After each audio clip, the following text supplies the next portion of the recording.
K B Siddaiah ಅವರ literature ನಾನು ಓದಿದ್ದೆ. ತುಂಬ ಓದ್ತಾ ಅದಾದಮೇಲೆ ಅವ್ರ ಹಾಡುಗಳನ್ನ ಕೇಳಿ, ಅವ್ರ ಪೊಯೆಟ್ರಿ ಕೇಳಿ, ಇದೆಲ್ಲ ಆಗಿ ಅದೊಂದು ಕಂಟಿನ್ಯೂಸ್ ಪ್ರೊಸೆಸ್ಸು. ಪ್ರೊಡಕ್ಷನ್ ಮಾಡಲೇಬೇಕು ಅಂತೇನಿರಲಿಲ್ಲ. ಆ ಪ್ರೊಸೆಸ್ನಲ್ಲಿ ಖಂಡಕಾವ್ಯದ ಆರಿಜಿನ್ ಇತ್ತಲ್ಲ ಅವ್ರು ತೊಗೊಂಡಿದ್ದು. ಫಾರ್ ಎಕ್ಸಾಂಪಲ್ ಜಾಂಬವ ಪುರಾಣ, ಅದರ ರೂಟ್ಗಳದ್ದು ಒಂದಷ್ಟು ಓದೋಕ್ಕೆ ಶುರು ಮಾಡಿದೆ.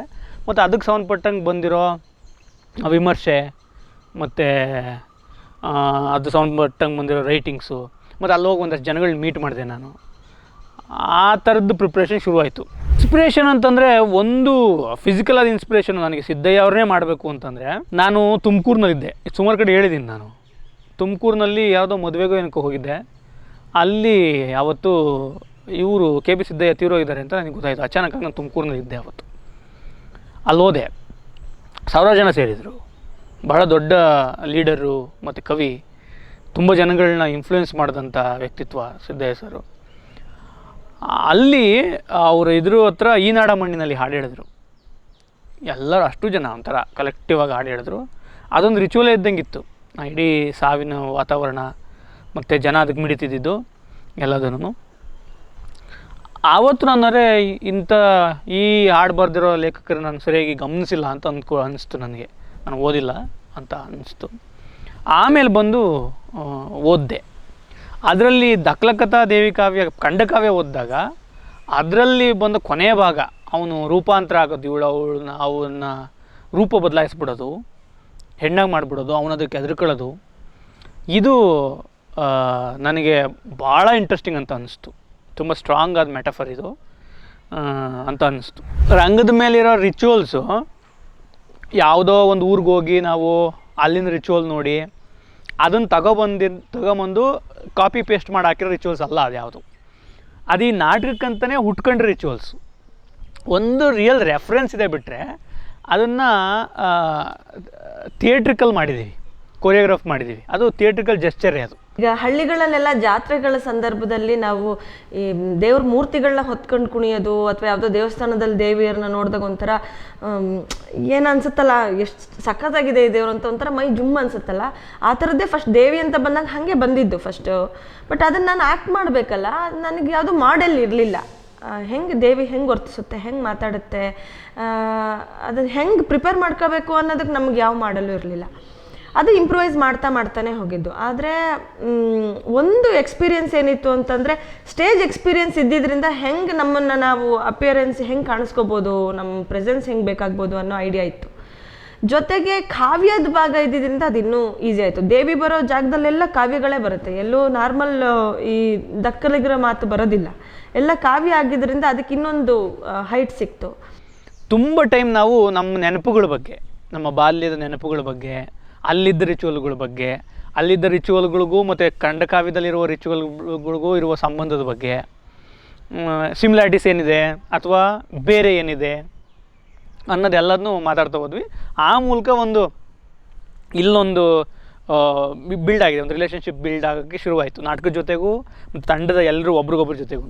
ಆಡಿಷನ್ ಬಂದಾಗ ನನಗೆ ರ್ಯಾಂಡಮ್ ಆಗಿ ಕೊಟ್ಟಿದ್ರು, ಅಂದರೆ ಅದೆಲ್ಲ ಮಾಡ್ತಾ ಅವರು ಮೇಜರಾಗಿ ಹುಡುಕ್ತಿದ್ದು ತುಂಬ ಆ್ಯಕ್ಟಿವ್ ಆಗಿರಬೇಕು ಈ ಕ್ಯಾರೆಕ್ಟ್ರಲ್ಲಿ, ಮತ್ತು ಬ್ರೇಕ್ಸ್ ಇರುತ್ತೆ 2 ಥರದ್ದು. ಇಲ್ಲಿ ನಾನು ಒಂದು ಗಂಗಮ್ಮ ತಾಯಿ ಅಂತ ಅಂದರೆ, ಇನ್ನೊಂದು ಮುನಿ ವೆಂಕಟಮ್ಮ ಅಂತ ಒಂದು ಕ್ಯಾರೆಕ್ಟರ್ ಮಾಡ್ತೀನಿ, ಜೋರಾಗಿ ಬಜಾರಿ ಥರ ಕಿರ್ಚ್ಕೊಂಡು ಆ ಥರ ಎಲ್ಲ ಬರೋದು. ಸೊ ನಂದು ಒಂದು ವಾಯ್ಸು, ಆ ವಾಯ್ಸ್ ಮೇಲೆ ಒಂದಿಷ್ಟು ಕೆಲಸ ಮಾಡಿ ಆ ವಾಯ್ಸ್ ಬಗ್ಗೆ ಮಾಡಿದ್ದು.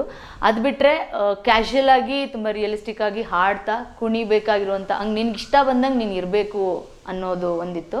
ಸೊ ಮೇಜರ್ಲಿ ಅವ್ರು ಏನೆಲ್ಲ ಹೇಳ್ತಾ ಹೋದ್ರಲ್ಲ, ಅವ್ರು ಆ್ಯಕ್ಚುಲಿ ಒಂದು ಅರ್ಧ ಗಂಟೆ ಪ್ರಾಸೆಸ್ ಹೆಂಗಾಗಿತ್ತು ಅಂತಂದರೆ, ಅಣ್ಣ ಸುಮ್ಮನೆ ಬ್ಯಾಕ್ಗ್ರೌಂಡಲ್ಲಿ ಇದನ್ನು ಮಾಡು ಸೇದು ಕುತ್ಕೋ ಇವಾಗ ಸೀರೆ ಕಟ್ಕೋ, ಇಮಿಡಿಯೇಟಾಗಿ ಸೀರೆ ಹಿಂಗೆ ಬಿಸಾಕಿದ್ರು, ಸೀರೆ ಉಟ್ಕೋತಾ ಹಾಡಾಡು ನೆಕ್ಸ್ಟ್ ಇವಾಗ ಕುಣಿ, ನಿಮ್ಮ ಊರು ಜಾತ್ರೆ ನೆನ್ಪು ಮಾಡ್ಕೊ, ತಮಟೆ ಬಿಡ್ತು, ನಿನ್ಗೆ ಇಷ್ಟ ಬಂದಂಗೆ ಕುಣಿ, ಈ ಥರ ವಾಯ್ಸ್ ಬರ್ತಾ ಇತ್ತು. ನಾನು ಇಮ್ಮಿಡಿಯೇಟಾಗಿ ಇನ್ಸ್ಟೆಂಟಾಗಿ ನಾನು ಅದಕ್ಕೆ ಮಾಡ್ತಾ ಹೋಗ್ತಿದ್ದೆ. ಸೊ ಮೇಜರ್ಲಿ ಅದು ತುಂಬ ಅವ್ರಿಗೆ ಎಸ್ ಇವಳು ಏನು ಹೇಳಿದ್ರು ನೋ ಅಂತಿಲ್ಲ, ಮಾಡ್ತಿದ್ದಾಳೆ ಅನ್ನೋದು ಪ್ರಾಬಬ್ಲಿ ಅವ್ರಿಗೆ ಅನಿಸಿರಬಹುದು. ಅದ್ರ ಜೊತೆಗೆ ನನಗೆ ಅರೆ ಅನ್ನೋದೇ ಫಸ್ಟು ನನ್ನ ಲೈಫಲ್ಲಿ ನೋಡಿದ್ದು. ಥಿಯೇಟ್ರಲ್ಲಿ ಕೆಲಸ ಮಾಡಿದ್ರೂ ಕೂಡ ತಮಟೆ ಜೊತೆ ಕೆಲಸ ಮಾಡಿದ್ದೆ, ಆದರೆ ಅರೆ ನಾನು ನೋಡೂ ಇಲ್ಲ, ಅದು ಹೆಂಗೆ ಸೌಂಡ್ ಮಾಡುತ್ತೆ ಅನ್ನೋದು ಗೊತ್ತಿರಲಿಲ್ಲ. ಒಂದು ಸತಿ ಅವ್ರು ನರಸಿಂಹಣ್ಣ ಬಂದು ಇಲ್ಲಿ ನುಡಿಸ್ಬೇಕಾದ್ರೆ ಒಂದು ಅಂಚಿಕಡ್ಡಿ ಅಲ್ಲ, ಅದು ತೆಂಗಿನ ಗರಿ ಇಟ್ಕೊಂಡು ಸುಮ್ಮನೆ ಹಿಂಗೆ ಕೂತ್ಕೊಂಡು ಕೇಳಿಸ್ಕೊಳ್ತಾ ಇದ್ದೆ. ಅವಾಗ ಒಂದು ಮೂಮೆಂಟ್ ಶುರು ಆಯಿತು ನನಗೆ. ಕಣ್ಣು ಮುಚ್ಕೊಂಡು ಸುಮ್ಮನೆ ಕೇಳಿಸ್ತಾ ಇದ್ದಾಗ ಒಂದು ಮೂಮೆಂಟ್ ಕ್ರಿಯೇಟ್ ಆಯ್ತಲ್ಲ, ಅಲ್ಲಿಂದನೇ ಪ್ರಿಪ್ರೇಷನ್ ಶುರುವಾಗಿದ್ದು. ನಮ್ಮೂರಿನಲ್ಲಿ ಮಾಡ್ತಿದ್ದ ಎಲ್ಲ ರಿಚುವಲ್ಗಳಲ್ಲೂ ಅರೆ ತಮಟೆ ಜೊತೆಗೆ ನುಡಿಸ್ತಿದ್ದು, ಅದನ್ನು ನೋಡಿದ್ದೀನಿ ನಾನು. ಆಮೇಲೆ ಈ ಖಂಡಕಾವ್ಯಕ್ಕೆ ಆಗಲೇ ನಾನು ಹೇಳಿದ್ನಲ್ಲ, ಒಂದು ಜಗತ್ತಿದೆ. ಆ ಜಗತ್ತು ಆ ಜಗತ್ತನ್ನು ಕ್ರಿಯೇಟ್ ಮಾಡೋಕ್ಕೆ, ಅದಕ್ಕೊಂದು ವೈಬ್ರೆನ್ಸ್ ಬರೋಕ್ಕೆ ಈ ಇನ್ಸ್ಟ್ರೂಮೆಂಟ್ಗಳು ತುಂಬ ಹೆಲ್ಪ್ ಮಾಡಿದ್ದಾವೆ. ಆ್ಯಕ್ಚುಲಿ ಆ ಜಗತ್ತನ್ನು ಕಟ್ಕೊಟ್ಟಿರೋದೇ ಈ ಇನ್ಸ್ಟ್ರೂಮೆಂಟ್ಗಳು. ಸಿಂಗಾಪುರಿಂದ ಬಂದಮೇಲೆ ಲಕ್ಷ್ಮಣ್ ಫೋನ್ ಮಾಡಿ ತಕ್ಲಕಥ ಮಾಡ್ತೀನಿ, ಒಂದು ನಾಟಕ ಐತನ ತಕ್ಲಕಥ ದೇವಿಕಾಗ ಅಂತ ಮಾಡೋಣ, ಅರೆ ಇಟ್ಕೊಂಡು ಮಾಡಬೇಕು, ಮ್ಯೂಸಿಕ್ ಮಾಡಬೇಕು. ನನಗೆ ಆ್ಯಕ್ಟಿಂಗ್ ಎಲ್ಲ ಗೊತ್ತಿಲ್ಲ, ಮ್ಯೂಸಿಕ್ ಅಷ್ಟೇ ಎಲ್ಲ ಗೊತ್ತಿತ್ತು. ಸರಿ ನಾನು ಬರ್ತೀನಿ ಅಂದೆ. ಅದಲ್ಲದೆ ನಾನು ಆಫೀಸ್ ಕೆಲಸನೂ ಮಾಡ್ತಿದ್ದಲ್ಲ, ರಜೆ ಸಿಗ್ತಿರ್ಲಿಲ್ಲ. ಬಟ್ ಲಕ್ಷ್ಮಣ್ಗೆ ಏನಿತ್ತು, ನಾನು ಅರೆ ಇಟ್ಕೊಂಡೆ ಮಾಡಬೇಕು ಅನ್ನೋದು ಆ ಮನಸ್ಸಲ್ಲಿ ಇತ್ತಂತೆ. ಸೊ ನೀನು ಯಾವ ಫ್ರೀ ಆಗ್ತಿ ಅವಾಗಲೇ ಬಂದು ರಿಹರ್ಸಲ್ ಮಾಡ್ಬೋದು. ಸರಿ ಅಂತ ನಾನು ಆಫೀಸ್ ಮುಗಿಸಿ ಸಂಜೆ 5 ಗಂಟೆಗೆ ಊರಿಂದ ಬೆಂಗಳೂರಿಗೆ ಬಂದು ಡೈಲಿ ಅಪ್ ಡೌನ್ ಮಾಡ್ತಿದ್ದೆ. ಅಂದರೆ ನೈಟ್ ರಿಹರ್ಸಲ್ ಮಾಡ್ಸೋಣ, ನೈಟೇ ಜರ್ನಿ ಮಾಡೋಣ. ಫಸ್ಟ್ಗೆ ನನಗೆ ಆ್ಯಕ್ಟಿಂಗ್ ಗೊತ್ತಿಲ್ಲ ಅಂತೇಳಿ ನಾನು ಬರೀ ಮ್ಯೂಸಿಕ್ ಅಷ್ಟೇ ಮಾಡೋದು, ಅರೆ ಅಷ್ಟೇ ಹೊಡಿಯೋದು. ನೀನು ಊರಾಗ ಏನು ಮಾಡ್ತೀನಿ, ನೀನು ಅದೇ ಮಾಡ್ತೀನಿ, ನಾನು ಹೇಳೋದು ಸುಮ್ಮನೆ ಮಾಡ್ತಾ ಹೋಗು ಆಗುತ್ತೆ ಅಂತ. ಹೊಸದಾಗಿ ನನಗೂ ನಂಬಿರಲಿಲ್ಲ, ಏನಾಗುತ್ತೋ ಅಂತ ಅನ್ಸೋದು. ಆಮೇಲೆ ಈಗ ಇವೆಲ್ಲ ನೋಡಿದ್ವಿ. ಸೊ ಲಕ್ಷ್ಮಣ್ ಬೇರೆ ಬೇರೆ ನಾಟಕಗಳ ಜೊತೆ ಇನ್ವಾಲ್ವ್ ಆಗಿದ್ದೀನಿ ನಾನು. Like waiting for Godot, court martial. ನಾನು ಮ್ಯೂಸಿಷಿಯನ್ ಆಗಿರೋದ್ರಿಂದ it felt really unique. First of all ನಾಟಕಗಳಲ್ಲಿ ಲಕ್ಷ್ಮಣ್ ಮ್ಯೂಸಿಕ್ ಬಳಸೋದೇ ಕಮ್ಮಿ. ಬಳಸಿದ್ರು ರೆಕಾರ್ಡಿಂಗ್ ಅಥವಾ ಲೈವ್ ಮ್ಯೂಸಿಕ್ ರೆಕಾರ್ಡಿಂಗ್ ಅಂತೂ ಬಳಸ್ತಿರ್ಲಿಲ್ಲ, ಲೈವ್ ಮ್ಯೂಸಿಕ್ ಮಾಡೋಕ್ಕೆ ಪ್ರಯತ್ನ ಪಡ್ತಿದ್ರು. ಇಲ್ಲಿ ನಾವು ತುಂಬ ಬೇರೆಯೇ ಲೆವೆಲಲ್ಲಿ ಎಕ್ಸ್ಪೆರಿಮೆಂಟ್ ಮಾಡೋಕ್ಕೆ ಸಾಧ್ಯ ಆಯಿತು. ಬರೀ ನಮ್ಮ ವಾಯ್ಸ್ ಇಟ್ಕೊಂಡು ಇಡೀ ನಾಟಕ ಮ್ಯೂಸಿಷಿಯನ್ಸ್ ಅಂತ ಕೂರ್ತೀವಿ ನಾವು ಆ ಕಡೆ ಈ ಕಡೆ ಸ್ಟೇಜಲ್ಲಿ. ಬಟ್ ನಮ್ಮ ಕೈಲೇನು ಇನ್ಸ್ಟ್ರೂಮೆಂಟ್ ಇರಲ್ಲ, ಜಸ್ಟ್ ಕೂತು ಅದು ಯಾವಾಗಲೂ ಹಾಡ್ತಿರಲ್ಲ, ಪರ್ಟಿಕ್ಯುಲರ್ ಟೈಮಲ್ಲಿ ಮಾತ್ರ ಹಾಡ್ತೀವಿ. ಆ್ಯಂಡ್ ನಮ್ಮ ವಾಯ್ಸಲ್ಲೇ ಮಾಡ್ಯುಲೇಷನ್ಸ್ ಆಗುತ್ತೆ. So that was really different and experimental and unique.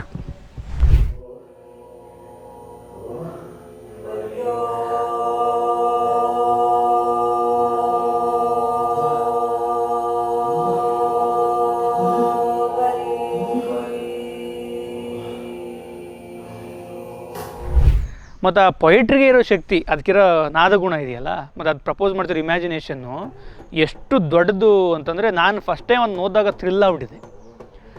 ನನಗನ್ಸಿದ್ದು ಈಗ ನೋಡುಗರಿಗೂ ಅನಿಸುತ್ತೆ ಅಂತ ಒಂದು ಸ್ಟ್ರಾಂಗ್ ಆದ ನಂಬಿಕೆ ಇತ್ತು ನನಗೆ. ಆಮೇಲೆ ಹೆಚ್ಚಂದ್ರೆ ಇನ್ನೇನು, ನಾನು ನಟರಿಗೆ ಹೇಳ್ತಿದ್ದೆ, ಒಬ್ಬ ಅವ್ರಿಗೂ ಏನು ಅಂಥ ಧೈರ್ಯ ಇರಲಿಲ್ಲ, ನನಗೂ ಒಳಗೊಳಗೆ ಧೈರ್ಯ ಇರಲ್ಲ, ಬಟ್ ತೋರಿಸ್ಕೊಳಂಗೆ ಇರಲಿಲ್ವಲ್ಲ. ನಾನು ಅಂದ್ಕೊಂಡಿದ್ದೇನು ಅಂತಂದರೆ, ಇನ್ನೇನು ಹೆಚ್ಚಂದರೆ ಬೈಬೋದು, ಆಯಿತಾ, ಚೆನ್ನಾಗಾಗಲಿಲ್ಲ ಅಂತ ಅನ್ಬೋದು, ಇನ್ನೇನು ಯಾರು ಬಂದು ನಮ್ಗೆ ಹೊಡೆಯೋಕ್ಕಾಗಲ್ಲ ಸರಿ ನಾಟಕ ಮಾಡಿಲ್ಲ ಅಂತ. ಹಾಗಾಗಿ ಧೈರ್ಯವಾಗಿದ್ದೆ.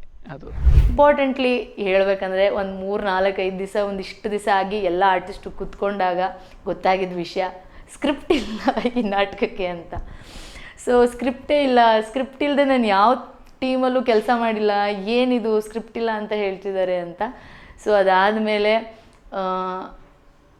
ಆ್ಯಕ್ಚುಲಿ ತುಂಬ ಭಯ ಆಯಿತು ನನಗೆ ಸ್ಕ್ರಿಪ್ಟ್ ಇಲ್ಲ ಅಂತ ಹೇಳಿದಾಗ. ಓಕೆ ಫೈನ್, ಒಂದೊಂದು ಆ ಸ್ಕ್ರಿಪ್ಟ್ ಕಟ್ಟಿದ ರೀತಿಯೂ ಅಲ್ಲೂ ಒಂದು ಕಲಿಕೆ ನನಗೆ ಒಂದು ಸಿಕ್ತು. ಏನೂ ಇಲ್ದೇ ಎಷ್ಟು ನೀಟಾಗಿ ಅದನ್ನು ಬಿಲ್ಡ್ ಮಾಡಿದ್ರು, ಹೆಂಗೆ ಅದು ಅಂತ. ನಾನು ಇನ್ಸ್ಟೆಂಟಾಗಿ ನಮಗೆ ನಾಟಕ ಕಟ್ಟಬೇಕಾದ್ರೆ ನಮ್ಮ ಹತ್ರ ಯಾವ ಥರನೂ ಸ್ಕ್ರಿಪ್ಟೇ ಇರಲಿಲ್ಲ.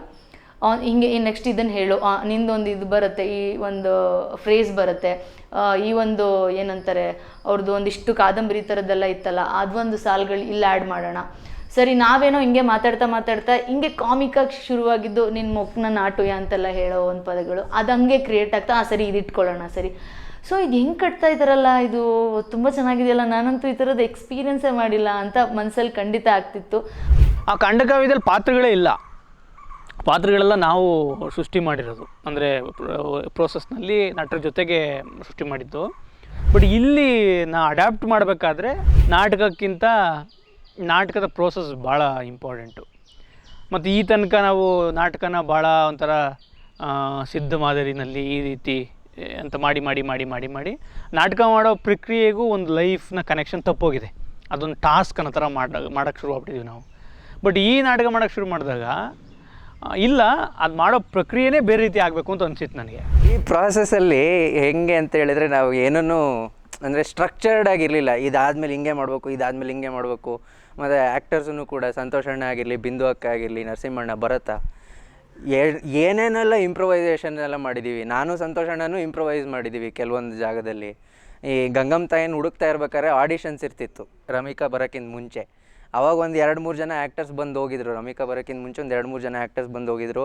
ಅವ್ರ ಜೊತೆ ಇಂಪ್ರೊವೈಸೇಷನ್ಸ್ ಮಾಡೋದು, ಸಂತೋಷ್ ಅಣ್ಣ ಏನೇನೋ ಎಲ್ಲ ಹೇಳೋದು, ಯಾರಿಗೋ ಒಬ್ರಿಗೆ ಲೈನೆಲ್ಲ ಹೊಡೆದಿದ್ದವನು ಇಂಪ್ರೊವೈಸೇಷನ್ ಟೈಮಲ್ಲಿ. ಸೊ ಇವನ್ನೆಲ್ಲ ನೆನಪಿಸ್ಕೊಂಡಾಗ ಎಷ್ಟು ಅಂದರೆ ಸೀಮ್ಲೆಸ್ಲಿ ಒಂದು ಕ್ರಿಯೇಟ್ ಆಯಿತು ಈ ನಾಟಕ. ಎಲ್ಲೂ ಕಷ್ಟ ಅನ್ನಿಸ್ಲಿಲ್ಲ, ಎಲ್ಲೂ ನಾವು ಏನೋ ಮಾಡ್ತಿದ್ದೀವಿ ಅಂದರೆ ಇದನ್ನು ಮಾಡಲೇಬೇಕು, ಅದು ತಾನಾಗ್ತಾನೆ ಆಗ್ತಾ ಬಂತು. ಕಾಸ್ಟ್ಯೂಮು ಶ್ವೇತಾ ಮಾಡಿರೋದು ಅಂದರೆ ಪ್ರತಿಯೊಂದ್ರ ಬಗ್ಗೆನೂ ನಾವು ಭಾಳ ಗಮನ ಕೊಟ್ಟು ಕೆಲಸ ಮಾಡಿದ್ದಾರೆ ಎಲ್ಲರೂ. ಈಗ ಶ್ವೇತಂದು ಒಂದೊಂದು ನಾವು ಮಾಡಬೇಕಾದ್ರೆ ಬಂದಿಲ್ಲ ಒಂದಷ್ಟು ದಿನ ಇದ್ದು ಇಲ್ಲಿ ಬಳಸಿರೋ ಒಂದೊಂದು ಪ್ರಾಪ್ನ ಬಣ್ಣ, ಒಂದೊಂದು ಹೂವು, ಒಂದೊಂದು ಕಾಸ್ಟ್ಯೂಮ್ನ ಬಣ್ಣ, ನಾಟ್ ಜಸ್ಟ್ ಬಣ್ಣ ಆದರೆ ಟೆಕ್ಸ್ಚರು ಎಲ್ಲದನ್ನು ಸಣ್ಣ ಇದನ್ನು ಇದು ಮಾಡಿದ್ದೀವಿ. ಕಾಸ್ಟ್ಯೂಮ್ ಅಂತೂ ಅಂದರೆ ನಮಗೆ ಈ ದಕ್ಕಲರು ಅನ್ನೋರು ಏನೂ ಇಲ್ಲದ ತಳಾತಿ ಸಮುದಾಯ. ಆದರೆ ಅವರನ್ನು ಬರೀ ಭಿಕ್ಷುಕರು ಅಥವಾ ಇನ್ನು ಗತಿ ಇಲ್ದವರು ಅಂತ ತೋರಿಸೋದ್ರಲ್ಲಿ ನನಗೆ ಹೆಚ್ಚು ಆಸಕ್ತಿ ಇಲ್ಲ. ಯಾವುದೇ ರೀತಿಯಲ್ಲೂ ಆ ಪಾತ್ರಗಳು ಹ್ಯೂಮನ್ ಡಿಗ್ನಿಟಿನ ಕಳ್ಕೊಬಾರ್ದು ಅಥವಾ ಒಂದೇ ರೀತಿ ಸ್ಟೀರಿಯೋಟೈಪ್ ಆಗಬಾರ್ದು. ಅವ್ರ ಒಳಗಡೆನೇ ಅವ್ರು ಏನೇ ಇಲ್ಲದೇ ಇದ್ರೂ ಅದ್ರ ಒಳಗಡೆನೇ ಇರುವ ಒಂದು ಘನತೆ ಮತ್ತು ಅದ್ರೊಳಗಡೆ ಕಾಣ್ಬೋದಾದ ಒಂದು ಸೌಂದರ್ಯ. ನಾನು ಪೂರ್ತಿ ನಾಟಕ ಇನ್ನೂ ಕಟ್ಟಿರಲಿಲ್ಲ. ಅದರ ಅರ್ಧ ಪ್ರೋಸೆಸ್ನಲ್ಲಿ ನಾನು ಹೋಗಿದ್ದು, ಮತ್ತು ಟೈಮು ನನಗೆ ಹೆಚ್ಚು ಸಿಗಲಿಲ್ಲ. ಅದಕ್ಕೆ ತುಂಬ ಡೀಟೇಲಾಗಿ ಏನಾದ್ರು ವರ್ಕ್ ಮಾಡಬೇಕು ಅಂತಂದರೆ ಸಿಕ್ಕಿದ್ದಿದ್ರಲ್ಲಿ ಅದು ಒಂಥರ ಒಂದು ತುಂಬ ಹ್ಯೂಮನೈಸ್ ಆಗುವಂಥದ್ದು ಇದೆ, ಒಂದು ಹೈಟನ್ ಆಗುವಂಥ 2 ಕ್ವಾಲಿಟಿಗಳು ಅದರಲ್ಲಿದೆ. ಎರಡನ್ನೂ ಹೇಗೆ ಬ್ಯಾಲೆನ್ಸ್ ಮಾಡ್ಬೋದು ಅನ್ನೋದು ನನಗೆ ಹೆಚ್ಚು ಚಾಲೆಂಜಿಂಗ್ ಅಂತ ಅನಿಸಿತು. ಇದರಲ್ಲಿ ಅದು ಕಲರ್ಸ್ಗಳಲ್ಲಿ ನಾನು ಅದನ್ನು ಸ್ವಲ್ಪ ಟ್ರೈ ಮಾಡಿದ್ದೀನಿ ಅಂತ ಅನಿಸ್ತದೆ. ಡೈರೆಕ್ಟ್ರು ಡಿಮ್ಯಾಂಡ್ ಇದ್ದಿದ್ದು ನಾನು ಫಸ್ಟ್ ಅವ್ರಿಗೆ ಕೇಳಿದ್ದು ಇದು ಸ್ವಲ್ಪ ಸರ್ರಿಯಲ್ ಆಗಿರಬೇಕಾ ಅಥವಾ ರಿಯಲಿಸ್ಟಿಕ್ ಫಾರ್ಮಲ್ಲಿ ಬೇಕಂತ. ಅವರು ಫಸ್ಟ್ ಡಿಮ್ಯಾಂಡ್ ಇದೆ ನನಗೆಲ್ಲ ರಿಯಲಿಸ್ಟಿಕ್ ಆಗೇ ಬೇಕು. ಅದರಲ್ಲಿ ಜಾಸ್ತಿ ಕಾಸ್ಟ್ಯೂಮ್ ಅಂತ ಹೇಳ್ಬೇಕಾದ್ರೆ ಅದ್ರಲ್ಲಿ ಒಂದು ನಾಟಕೀಯತೆ ಇದೆಯಲ್ಲ, ಡ್ರಾಮ್ಯಾಟಿಕ್ ಇದೆಯಲ್ಲ, ಅದು ಬೇಡ ಅಂತ. ಸೊ ಅದನ್ನು ಇಟ್ಕೊಂಡೇ ಅದರಲ್ಲಿರೋ ಹೈಟನ್ ಕ್ವಾಲಿಟಿ ಹೇಗೆ ತೋರಿಸೋದು ಅಂತ ಮಾತಾಡ್ತಿರ್ಬೇಕಾದ್ರೆ ಫಸ್ಟು ಕಲರಲ್ಲಿ ಬಂದು ಅದು ತುಂಬ ಅರ್ಧಿ ಕಲರ್ ಆಗಿರಬೇಕು, ಅರ್ಥಿಗೆ ಭಾಳ ಹತ್ತಿರ ಇರಬೇಕು, ನೇಚರಿಗೆ ತುಂಬ ಹತ್ತಿರ ಇರಬೇಕು ಅಂತೆಲ್ಲ ಡಿಸ್ಕಷನ್ ಆಗಿ ನಂತರ ಕಲರ್ ಸೆಲೆಕ್ಷನಿಗೆ ಬಂದು ದಕ್ಲಾ ದೇವಿಗಾಗಿರ್ಬೋದು, ಅವರ ಮಕ್ಕಳಿಗಿರ್ಬೋದು, ಅದು ಸ್ವಲ್ಪ ಆ ಶೇಡ್ಗಳನ್ನು ಇಟ್ಕೊಂಡು ಟ್ರೈ ಮಾಡ್ತಾ ಬಂದ್ವಿ. ಈಗೇನು ನೋಡ್ತಿದ್ರೆ ಅಷ್ಟಾಗಿದೆ ದಕ್ಲಾದಲ್ಲಿ. ಕಾಸ್ಟ್ಯೂಮು ಈ ಥರ ಇರ್ತೈತೆ ಅಂತ ನಾನು ಅಂದ್ಕೊಂಡಿರಲಿಲ್ಲ. ನನಗೆ ಶ್ವೇತಾ ಕಾಸ್ಟ್ಯೂಮ್ ಡಿಸೈನು ಅಂತ ಅಂದು, ಬಟ್ ಶ್ವೇತಾ ಮಾಡಿದ್ರೆ ಸ್ವಲ್ಪ ಡಿಫ್ರೆಂಟಾಗೆ ಮಾಡಿರ್ತಾಳೆ. ಅವಳು ನಮಗೂ ಗೊತ್ತಾಗಿರಲ್ಲ, ಅವಳು ಹಾಕೋವರೆಗೂ ಶೋ ಆಗೋವರೆಗೂ ನಮಗೆ ಗೊತ್ತಾಗಲ್ಲ ಇದು ಹೆಂಗೆ ಬರುತ್ತೆ ಏನು ಅಂತ ನಮಗೆ ಗೊತ್ತಿರಲ್ಲ. ಬಟ್ಟೆ ತಂದಾಗೆ ಪುಟ್ಕೋಸಿ ಹಾಕ್ತೀನಿ ಅಂತ ಹೇಳಿದರು ನನಗೆ, ತಮಾಷೆ ಮಾಡ್ತಾವ್ರೆ ಅಂತ. ನಾನು ನನ್ನ ತಲೆಯಲ್ಲಿ ಬೇರೆ ಥರ ಕ್ಯಾರೆಕ್ಟರ್ ಕಟ್ಕೊಂಡಿದ್ದೆ. ಅವಳು ಒಂಥರ ಹೆಂಗಂಗೋ ಇರ್ತಾನೆ, ಪುಟ್ಕೋಸಿ ಅಂತೂ ಇರಲ್ಲ ಅಂತ ನಾನು ಅಂದ್ಕೊಂಡಿದ್ದೀನಿ. ಆಮೇಲೆ ಆ ಬಟ್ಟೆ ತಂದ ಮೇಲೆ ಶೋ ಹಿಂದಿನ ದಿನ ಇದೊಂದು ಸಲ ಹಾಕಿ ನೋಡಿ ಅಂದರೆ ನನಗೆ ಅಲ್ಲಿ ಶಾಕ್ ಆಗಿದ್ದೀನಿ.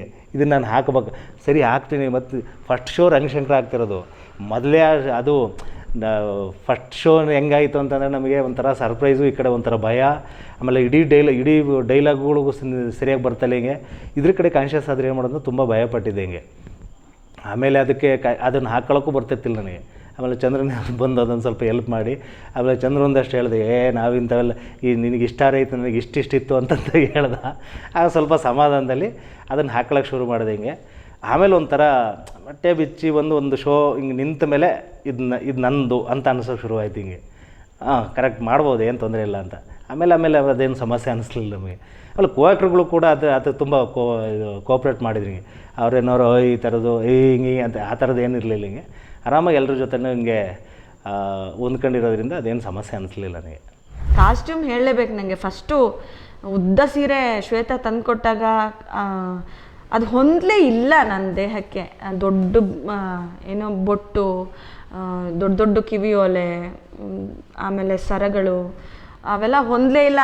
ಯಾಕೆಂದರೆ ಈ ಬೆಂಗಳೂರಿನ ಕಾಸ್ಟ್ಯೂಮ್ಗಳಿಗೆ ಒಕ್ಕಂಬಿಟ್ಟು ಈ ಪ್ಯಾಂಟು ಶರ್ಟು ಅಥವಾ ಇನ್ನೇನೋ ಕುರ್ತಾ ಆ ಥರದನ್ನ ಹಾಕಿ ಸಣ್ಣ ಸಣ್ಣ ಬೊಟ್ಟುಗಳು, ಕಿವಿಗೋಲೆ ಇಲ್ದಲೆ ಓಡಾಡೋದು, ಕೈಗೆ ಬಳೆ ಇಲ್ದಲೆ ಓಡಾಡೋದು, ಹೀಗೆ ಅಭ್ಯಾಸ ಆಗಿದ್ದರಿಂದ ಒಂದೇ ಸರಿ ಇದು ಬ್ರೇಕ್ ಆಗೋಯ್ತದ. ನನಗೆ ಹೊಂದಲೇ ಇಲ್ಲ. ಕನ್ನಡಿ ಹೋಗಿ ನೋಡ್ಕೊಂಡ್ರೆ ಅಯ್ಯೋ ಇದೇನಿದು ಮಾಟಗಾರರ ಥರ ಕಾಣ್ತಿದ್ದೀನಲ್ಲ ನಾನು ಅಂತೆಲ್ಲ ಯೋಚನೆ ಮಾಡಿದ್ದೆ.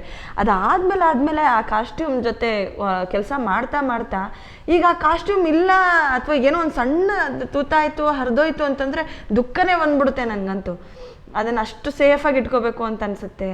ಆ ಉದ್ದ ಸೀರೆನ ಬಳಸೋ ರೀತಿ ಅದು ಅಂದರೆ ನನ್ನ ಸೆರಗು ಹಿಂದೆ ತುಂಬ ಉದ್ದ ಇದೆ, ಅದು ತುಂಬ ಹೆಲ್ಪ್ ಮಾಡ್ತು ನಮ್ಮ ನಾಟಕಕ್ಕೂ ಮತ್ತು ನನಗೂ. ಆ ಕಲ್ಲರು ಅದೆಲ್ಲ ನನಗೆ ಭಾಳ ಇಷ್ಟ ಆಯಿತು. ಅದ್ರ ಟೆಕ್ಸ್ಚರು, ಅದ್ರ ಸಾಫ್ಟ್ನೆಸ್ಸು, ಎಲ್ಲದು. ಈಗ ನಮಗೆ ನಾವು ಲೈಟ್ ಮಾಡ್ಬೇಕಾದ್ರೂ ಡಿಸ್ಕಸ್ ಮಾಡಿದ್ದ ವಿಷಯ ಏನು ಅಂತಂದರೆ, ಈಗ ನಮ್ಮ ಊರುಗಳಲ್ಲೆಲ್ಲ ಇದು ಬರ್ತಾರಲ್ಲ ದೊಂಬರಾಟದ್ದು ಇದಕ್ಕೆ ಸರ್ಕಸಿಗೆ ಬರ್ತಾರೆ, ಆ ಲೈಟಿನ ಟೋನೇ ಹಂಗಿರಬೇಕು ಅಂತ. ಅದೆಲ್ಲೋ ಬಟಾಬೈಲಿ ಎಲ್ಲೋ ಬಿದ್ದುಕೊಂಡಿದ್ದಾರೆ. ಯಾಕೆಂದರೆ ನಾಟಕದ ಕಂಪೋಸಿಷನ್ನೇ ಏನೂ ಹೈಡಿಂಗೇ ಇಲ್ಲ, ಅಲ್ಲಿ ಕರ್ಟನ್ನೇ ಇಲ್ಲ, ಏನಿಲ್ಲ, ಬಟ್ಟೆ ಚೇಂಜ್ ಮಾಡೋಕ್ಕೆ ಬೇರೆ ಜಾಗ ಇಲ್ಲ, ಎಲ್ಲದೂ ಅಲ್ಲೇ ಆಗಿರೋದ್ರಿಂದ ಲೈಟು ಕೂಡ ಅದಕ್ಕೊಂದು ಓಪನ್ನೆಸ್ನ, ಒಂದು ಬೈಲ್ ಥರದ ಇದನ್ನು ಕ್ರಿಯೇಟ್ ಮಾಡೋಕ್ಕೆ ತುಂಬ ಎಫೆಕ್ಟಿವ್ ಆಗಿ ಬಳಕೆ ಆಗಿದೆ. ಆಮೇಲೆ ನಾಟಕ ಒಂದು ವಿಜುವಲಿ ತುಂಬ ರಿಚ್ ಆಗಿ ಕಾಣೋಕ್ಕೆ ಲೈಟಿಂಗು ಭಾಳ ಪ್ರಾಮಿನೆಂಟ್ ಆದ ರೋಲನ್ನ ಪ್ಲೇ ಮಾಡಿದೆ ಚಿಕ್ಕವಡು. ಯಾಕೆಂದರೆ ಈ ನಾಟಕದಲ್ಲಿ ಕತ್ಲು ಬಗ್ಗೆನೂ ಮಾತಿದೆ, ಬೆಳಕಿನ ಬಗ್ಗೆ ಮಾತಿದೆ. ಕತ್ಲು ಬೆಳಕು ಅನ್ನೋದು ಪಾತ್ರಗಳೇ ಈ ನಾಟಕದಲ್ಲಿ, ಅಂದರೆ ಖಂಡಕಾವ್ಯದಲ್ಲೇ ಪಾತ್ರಗಳು. ಅದನ್ನು ವಿಜುವಲೈಸ್ ಮಾಡೋಕ್ಕೆ ಆ ಥರದ್ದು ವಿಸ್ತಾರ ಸಿಕ್ಕಿದೆ ಲೈಟಿಂಗಿಂದ.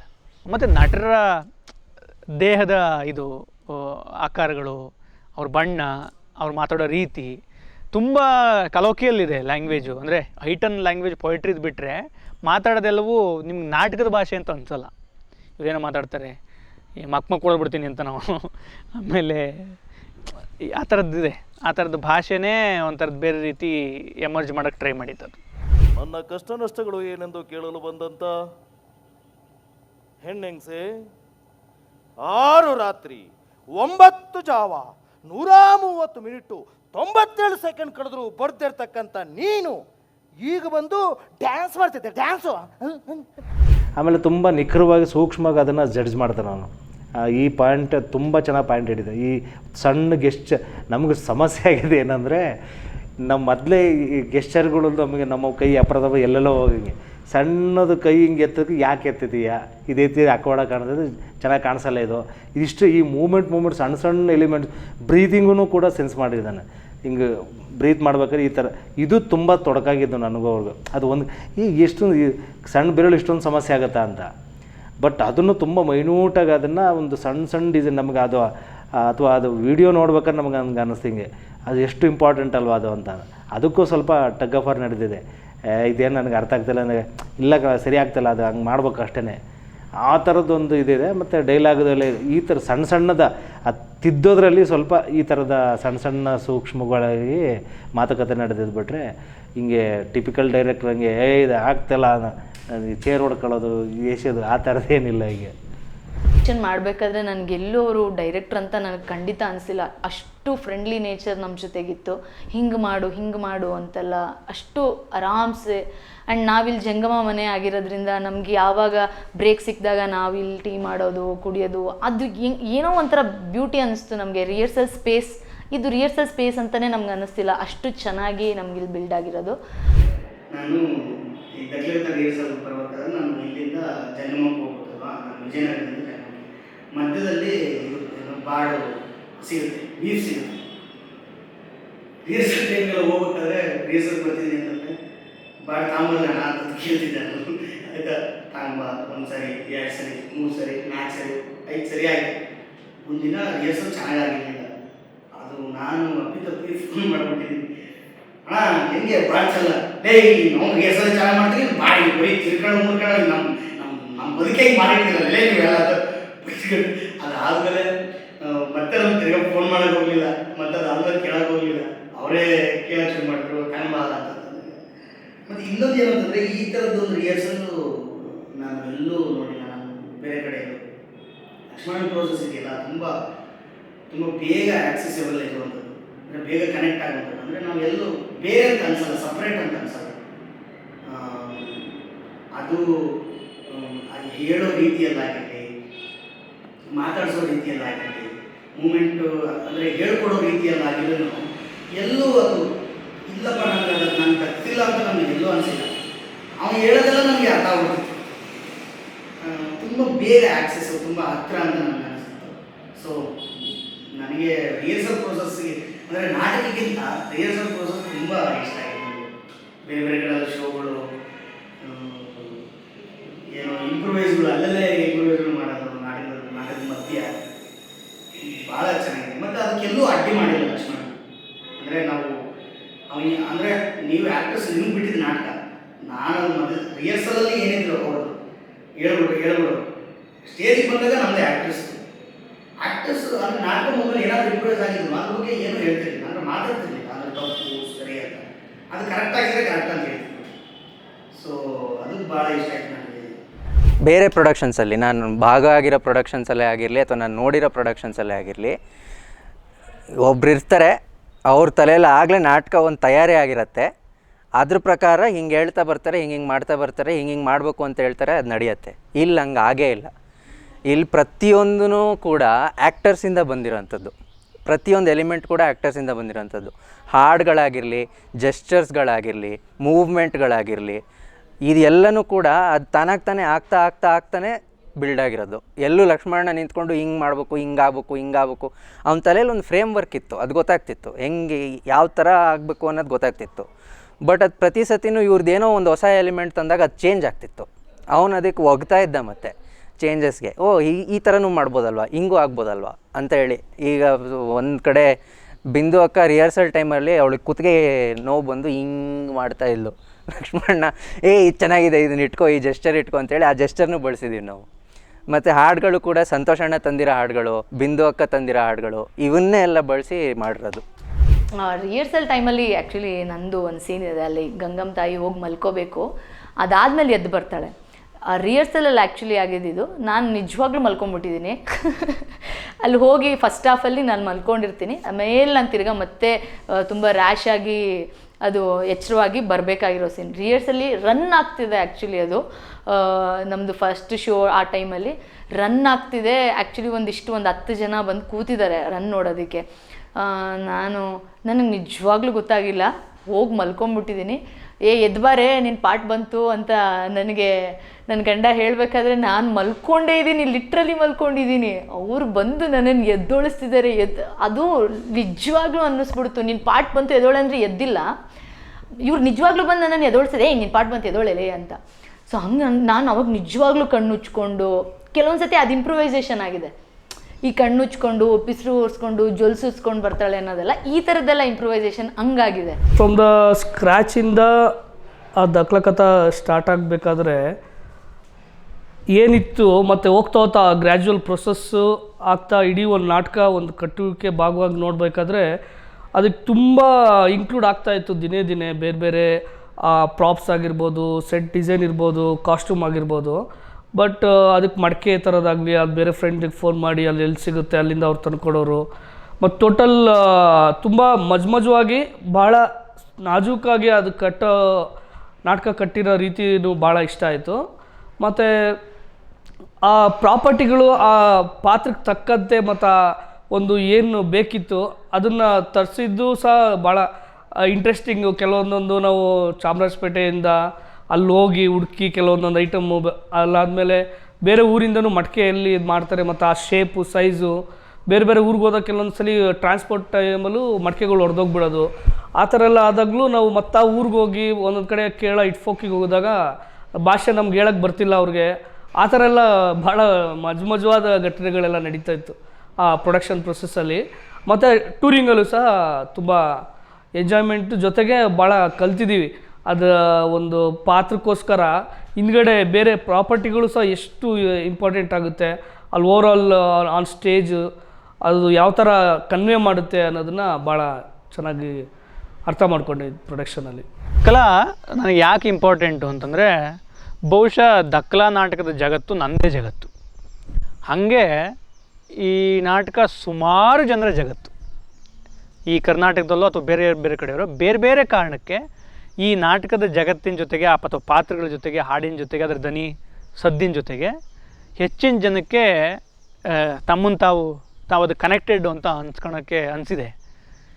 ಮೊದಲು ನನಗನ್ಸಿದೆ, ಮತ್ತು ಸುಮಾರು ಜನ ನನ್ನ ಹತ್ರ ಶೇರ್ ಮಾಡಿರೋರಿಗೂ ಅನಿಸಿದೆ. ಹಂಗಾಗಿ ಅದು ಮುಖ್ಯ ಅನಿಸುತ್ತೆ. ಯಾವಾಗ ಜನಗಳಿಗೆ ಅದು ತಮ್ಮ ಕತೆ ಅನಿಸುತ್ತೋ ಅದು ಮುಖ್ಯವಾದ್ದು ಅಂತ ನನಗೆ ಆರ್ಟಲ್ಲಿ. ಇನ್ನೊಂದು ಚಿಕ್ಕನಾಯಕನಹಳ್ಳಿಲಿ ದಕ್ಲಗ ಸಮುದಾಯದ ಮಧ್ಯೆನೇ ನಾಟಕ ಮಾಡಿದ್ವಿ ನಾವು. ಅವರು ಎದುರುಗಡೆ ನಾಟಕ ಮಾಡಿದ್ದೆ ನನಗೆ ಎಲ್ಲದಕ್ಕಿಂತ ಇಂಪಾರ್ಟೆಂಟ್ ಅಂತ ಅನಿಸ್ತು. ಅದೊಂದು ದೊಡ್ಡ ಜಾತ್ರೆ, ತುಂಬ ಡಿಸ್ಟರ್ಬೆನ್ಸ್ ಇದ್ರೂ ಕೂಡ ನಾಟಕ ಚೆನ್ನಾಗಾಯಿತು ಅಲ್ಲಿ. ಆಮೇಲೆ ಅವರು ನಾಟಕ ನೋಡಿ ಈಗ 20 ವರ್ಷದ ಹಿಂದೆ ನಾನು ಏನು ಅವರೊಬ್ಬರು ಇದ್ದರು, ಅವರೇ ಆರ್ಗನೈಸ್ ಮಾಡಿದ್ದು ಅಲ್ಲಿ. ಅವ್ರು ಹೇಳಿದ್ದೇನಂತಂದರೆ 20 ವರ್ಷದಿಂದ ನಾನು ಹೀಗೆ ಭಿಕ್ಷೆ ಬೇಡ್ಕೊಂಡು ತಿನ್ಕೊಂಡು ಅಲ್ಲಲ್ಲಿ ಅಲೆಮಾರಿ ಥರ ಅಲ್ದಾಡ್ಕೊಂಡು ಇದ್ದೋನು ನಾನು. ಈಗ ನನ್ನ ಜೀವನದನ್ನೇ ನಾನು ಎದುರುಗಡೆ ನಿಂತ್ಕೊಂಡು 4 ಜನ ಅಭಿನಯ ಮಾಡೋದನ್ನ ನೋಡ್ತಾ ಇದ್ದೀನಿ. ಇದಕ್ಕಿಂತ ಇನ್ನೇನು ಬೇಕು ಅಂತ ನನಗೆ, ಅದಕ್ಕಿಂತ ಇನ್ನೇನು ಬೇಡ ಅಂತ ಅನ್ನಿಸ್ತು. ಆ ಸಮುದಾಯದ ಒಬ್ಬಳು ಹೆಣ್ಮಗಳು ಇವಾಗ ಡಿಗ್ರಿ ಓದ್ತಾ ಇದ್ದಾಳೆ. ಅಲೆಮಾರಿಗಳಿಗೊಂದು ಐಡೆಂಟಿಟಿ ಸಿಗ್ತಾ ಇದೆ, ನನಗೆ ಖುಷಿ ಇದೆ. ಅವೆರಡು ಶೋ ನನಗೆ ಭಾಳ ಇಂಟ್ರೆಸ್ಟ್ ಅನಿಸ್ತು. ಹೊಸ ಓರಿಯೆಂಟೇಷನ್ ಇದೆ ಈ ನಾಟಕದಲ್ಲಿ. ಹಂಗಾಗಿ ನಾವು ಇಡೀ ದಲಿತ ಚಳುವಳಿನಲ್ಲಿ DSSನ ಮೂಮೆಂಟ್ಗಳಲ್ಲೂ ಕೂಡ ಹೆಣ್ಮಕ್ಳುಗಳನ್ನು ಹೊರಗಿಟ್ಟೆ ಚಳುವಳಿನ ಕಟ್ಟಿದ್ದಂಥ ಕಾಲಘಟ್ಟದಲ್ಲಿ ಅವ್ರನ್ನ ಮೇನ್ ಸ್ಟ್ರೀಮಿಗೆ ತಂದು ಇಡೀ ಚಳುವಳಿನ ಡಿಸೈನ್ ಮಾಡೋದು ಮತ್ತು ಇಡೀ ಕಲ್ಚರ್ನ ಡಿಸೈನ್ ಮಾಡೋದಿದೆಯಲ್ಲ, ಅದು ತುಂಬ ಇಂಪಾರ್ಟೆಂಟ್ ಈ ನಾಟಕದಲ್ಲಿ. ಮತ್ತು ಇದು ಮೇನಾಗಿ ಅರೆ ಮತ್ತು ತಮಟೆ ಈ ನಾಟಕದಲ್ಲಿ ಯೂಸ್ ಮಾಡಿರೋ ಕಟ್ಟಿರೋ ರೀತಿ, ಕಟ್ಟಿಕೊಟ್ಟಿರೋ ರೀತಿ ಅದು ಇಂಪಾರ್ಟೆಂಟ್ ಆಗುತ್ತೆ. ಮತ್ತು ಇಲ್ಲಿ ಎಲ್ಲವೂ ಕೂಡ ಬದುಕಿನ ಬಗ್ಗೆ ಮಾತಾಡುತ್ತೆ, ಬದುಕಿನ ಸೆಲೆಬ್ರೇಷನ್ ಬಗ್ಗೆ ಮಾತಾಡುತ್ತೆ, ಅಂದರೆ ಅನಿವಾರ್ಯತೆಗಳ ಬಗ್ಗೆ ಮಾತಾಡುತ್ತೆ, ಹಸುವಿನ ಬಗ್ಗೆ ಮಾತಾಡುತ್ತೆ, ಆಮೇಲೆ ಅಂಬೇಡ್ಕರ್ ಕಲ್ಚರ್ ಬಗ್ಗೆ ಮಾತಾಡುತ್ತೆ. ಸೊ ಈ ತುಂಬ ಈ ಥರದ್ದು. ಆಮೇಲೆ ಈ ಪ್ರಸ್ತುತ ಇದರಲ್ಲಿ ಈ ರಂಗಭೂಮಿಯ ಬೇರೆ ಬೇರೆ ಆಯಾಮಗಳನ್ನು ಮೀರಿ ಇಲ್ಲೊಂದು ಹೊಸ ಕಲ್ಚರ್, ಅಂದರೆ ಹೊಸ ಓರಿಯೆಂಟೇಷನ್ನು ಕನ್ನಡ ರಂಗಭೂಮಿಗೆ ಸಿಕ್ಕಿದೆ. ಆ ಕಾರಣಕ್ಕೋಸ್ಕರ ತುಂಬ ಇಂಪಾರ್ಟೆಂಟ್ ಆಗುತ್ತೆ ಈ ನಾಟಕಗಳ ಈ ವಿಷಯಗಳು. ಮೆಟಾ ಅವಾರ್ಡು, ಏನು ನ್ಯಾಷನಲ್ ಅವಾರ್ಡ್, ಅದು ನಮ್ಗೆ ಏನು ಬರುತ್ತೆ ಅಂತಲೇ ಅನ್ಕೊಂಡಿದ್ದು ನಾನು. ಅದಾದಮೇಲೆ ಫುಲ್ ಅದೇನು ಇದು ಏನು ಮೆಟಾದಲ್ಲಿ ಫಾರ್ಮಲ್ಲು ಇದನ್ನೇ ಹಾಕೋಬೇಕು ಅಂತ ರೂಲ್ಸ್ ಒಂದಿತ್ತಲ್ವ. ಫಾರ್ಮಲ್ ಫಸ್ಟ್ ಟೈಮ್ ನಾನು ತಗೊಂಡಿದ್ದು ಫಾರ್ಮಲ್ಸ್. ಅಂದರೆ ನಾನು ಫಾರ್ಮಲ್ಸ್ ಹಾಕಲ್ಲ. ನಾನು ಆ್ಯಕ್ಚುಲಿ ಫಾರ್ಮಲ್ಸ್ ಹಾಕಿದ್ದು ಮೆಟಾ ಅವಾರ್ಡ್ಗೆ. ನಾನು ಇನ್ ಶರ್ಟ್ ಹಾಕಿ ಪ್ಯಾಂಟು ಅದು, ಮತ್ತು ಇಲ್ಲಿ ನನ್ನ ಫ್ರೆಂಡ್ ಕರ್ಕೊಂಡು ಹೋಗಿ ಪ್ಯಾಂಟಿದ್ದು ಅದನ್ನು ಅಲ್ಲೇ ಹಾಕೊಂಡೆ. ಅದಾದಮೇಲೆ ನಾಟಕ ಆಯಿತು. ನಾಟಕ ಮುಗಿದ್ಮೇಲೆ ಅನೌನ್ಸ್ಮೆಂಟ್ದು ಏನು ಬಂತು, ನಾಮಿನೇಷನಲ್ಲಿ ನನ್ನ ಹೆಸರು ಬಂತು. ನನಗೆ ಫುಲ್ ಖುಷಿ ಆಗ್ಬಿಡ್ತು. ನಾಮಿನೇಷನಲ್ಲಿ ಬಂತಲ್ಲ, ಒಳ್ಳೆ ಸಿಗಲೇ ಹೋಗಲಿ, ನಾಮಿನೇಟ್ ಆಗಿದ್ದೀನಲ್ಲ ಅಂತ ಅನಿಸ್ಬಿಡ್ತು. ಅದಾದ್ಮೇಲೆ ನೋಡಿದ್ರೆ ನೆಕ್ಸ್ಟ್ ಹೇಳ್ತಿರೋದೇ ನನ್ನ ಹೆಸರು ಹೇಳ್ಬಿಟ್ರು ಅವರು, ಬೆಸ್ಟ್ ಸಪೋರ್ಟಿಂಗ್ ರೋಲ್ ಅಂತ. ಆವಾಗ ಒಂದು ನಾನು ಫಸ್ಟ್ ನೋಡಿದ್ದೆ ನನ್ನ ಒಂದು ಖುಷಿಗೆ ನನ್ನ ಫುಲ್ ಜಾಸ್ತಿ ಖುಷಿ ಆಗ್ಬಿಡ್ತು ನನಗೆ. ನಾನು ನೋಡಿದ್ದೆ ಸೀದಾ ಲಕ್ಷ್ಮಣ ಅಲ್ಲೇ ಕೂತಿದ್ರು ಪಕ್ಕದಲ್ಲಿ ಒಂದು ಇಬ್ಬರು.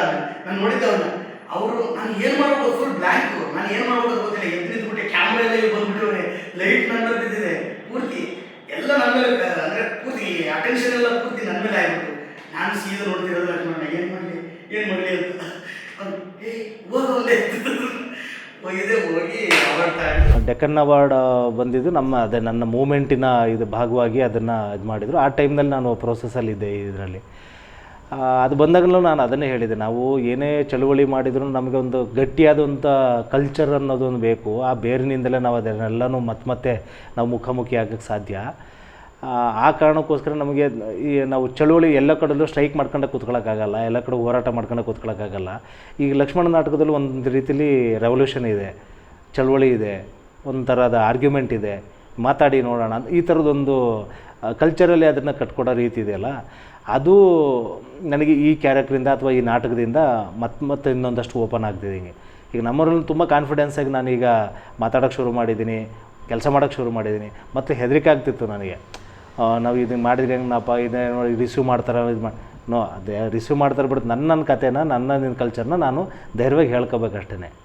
ಹೇಳೋದ್ರ ಮೂಲಕನೇ ನಾನು ಇಡೀ ಮತ್ತೆ ನಾನು ಗಟ್ಟಿಯಾಗ್ತಾ ನನ್ನ ಸಮುದಾಯವನ್ನು, ನಮ್ಮ ಕಲ್ಚರನ್ನು ಮತ್ತೆ ನಾವು ನೋಡ್ಕೋಬೋದು, ಗಟ್ಟಿಗೊಳಿಸ್ಬೋದು ಅಂತ ಅನಿಸಿದೆ. ಜಾಲಾರದ ಮರುದ ಕೊಂಬೆಗಳಲ್ಲಿ ಜಂಗುಮರೋ ನೆಲೆಗೊಂಡು ಜಗವೆಲ್ಲ ಘಮ ಘಮ ಜಾಲಾರದ ಹೂವೆ ಸುರುಹೊನ್ನೆ ಮರುದಲ್ಲಿ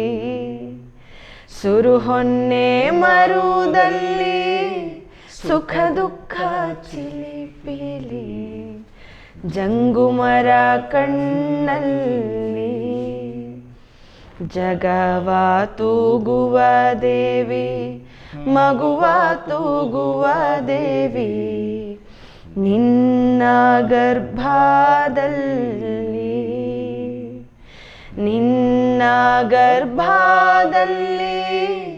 ಮರಳಿ ನಮ್ಮ ಧರಿಸು ನಮ್ಮನು